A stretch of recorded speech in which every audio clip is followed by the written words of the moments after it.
Айқанат жобасы аясында Батыс Қазақстан облысы және Қостанай облысының оқушыларына Python программалау тілі бойынша тренинг жүріп жатыр. Бұл тренинг аясында оқушылар өздерінің бағдарламалау тілі бойынша алгоритмдік құрылымдарды үйрену бойынша негізгі білімдерін негізін үйренеді және де практикада қолдану арқылы әрі қарата өзінің мектептерінде жобаларды жүзеге асыруда көп көмегі болады деген ойдамыз. Біздің мұғалімдеріміз жалпы мектеп қауымдастығы ауылдық елді мекендегі оқушыларымыздың білімін көтеруге, қолдау танытуға әрқашанда дайын.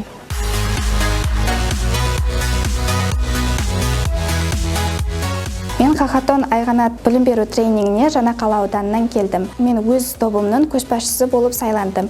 Көшбасшылық болу менің жауапкершілігімді арттырып және көшбасшылық дағдымды дамытады деп ойлаймын. Кешегі күннен бері Назарбаев зияткерлік мектебінде бізде түрлі шаралар, қызықты ойындар өтіп жатыр. Ал бүгін бізде өзіміздің таңдаған курстарымыз бойынша программалау сабақтары өтілуде.